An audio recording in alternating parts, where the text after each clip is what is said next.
Afternoon, everybody. Today I wanted to make another video. I'm back after a couple of days. We're going to be reading chapter 1 and 2 of the Gospel of Matthew. So, before we get started, I want to say to my Muslim brothers and sisters, I hope that Ramadan is going blessed and is going very good. And to my fellow Catholic and Orthodox brothers and sisters, I pray that your Lent is going as blessed and is going as good as mine. I love you all. I thank you guys for tuning in. Well, let's just get right into it. So we're on to our Gospel.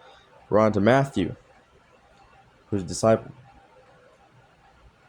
Now, Mark, he was a apprentice to disciple, so now we get a first-hand disciple account. I also believe Matthew was a tax collector too, before his conversion. But here we go. The infancy narrative, the Gospel of Matthew, chapter 1. Let's get started. The genealogy of Jesus. The book of the genealogy of Jesus Christ, the son of David, the son of Abraham. Abraham became the father of Isaac, Isaac the father of Jacob, Jacob the father of Judah and his brothers. Judah became the father of Perez and Zerah, whose mother was Tamar. Perez became the father of Herzon, Herzon the father of Ram, Ram the father of Amminadab, and Amminadab the father became the father of Nahshon, Nahshon the father of Salmon, Salmon the father of Boaz, whose mother was Rahab. Boaz became the father of Obed, whose mother was Ruth. Obed became the father of Jesse, Jesse the father of David the king. David became the father of Solomon, whose mother had been the wife of Uriah. Solomon became the father of Rehoboam, Rehoboam the father of Abijah, Abijah the father of Asaph, Asaph became the father of Jehoshaphat, Jehoshaphat the father of Joram, Joram the father of Uzziah, Uzziah became the father of Jotham, Jotham the father of Ahaz, Ahaz the father of Hezekiah, the father of Jotham. That was Hezekiah, Hezekiah. And it sound like I sound like I was saying Hezekiah, but Hezekiah became the father of Manasseh, Manasseh the father of Amos, Amos the father of Josiah, Josiah became the father of Jeconiah, and his brothers all the time of the Babylonian exile. After the Babylonian exile, Jeconiah became the father of Shealtiel, Shealtiel, the father of Zerubbabel, Zerubbabel, Zerubbabel, the father of Ebud. Ebud became the father of Eliakim, Eliakim the father of Azar, Azar the father of Zadok, Zadok became the father of Achim, Achim the father of Eliud, Eliud the father of Eleazar, Eleazar became the father of Mathan, Mathan the father of Jacob, Jacob the father of Joseph, the husband of Mary. Of her was born Jesus, who is called the Messiah.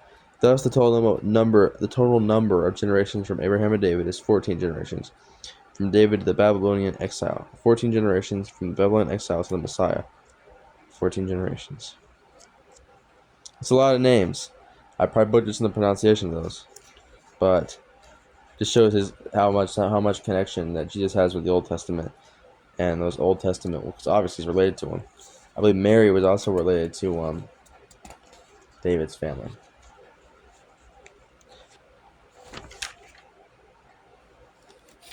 Okay. We're now on to page 2. Now, I don't think the Gospel Mark covered the birth of Jesus, but we get our first telling of the Nativity here. Continuing on with page 2, we have the birth of Jesus. Now, this is how the birth of Jesus Christ came about when his mother Mary was betrothed to Joseph.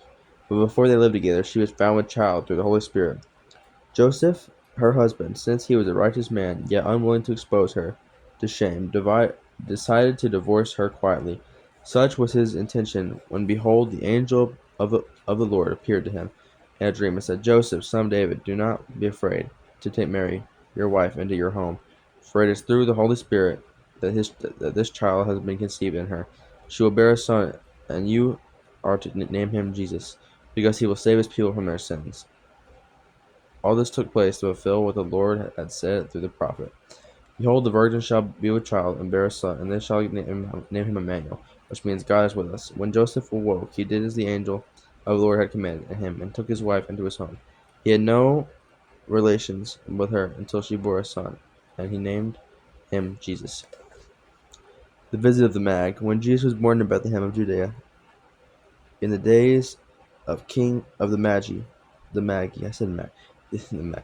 The visit of the Magi. When Jesus was born in Bethlehem of Judea, in the days of King Herod, but behold, Magi from the east arrived in Jerusalem, saying, "Where is the newborn King of the Jews? We saw his star as it is rising, and have come to do him homage." When King Herod heard this, he was greatly troubled, and all Jerusalem with him. Assembling all the chief priests and the scribes people, he inquired of them where the Messiah was to be born. They said to him, "In Bethlehem of Judea, for thus it has been written through the prophet. And you, Bethlehem, land of Judea, are by no means least among the rulers of Judea, since from you shall come a ruler, who is to shepherd my people of Israel." Then Herod called the Magi secretly and ascertained from the time of the star's appearance. He sent them to Bethlehem and said, "Go and search diligently for the child. When you have found him, bring me word that I too may go and do him homage." After their audience with the king, they set out. And behold, the star that they had seen at his rising preceded them, until it came and stopped over the place where the child was.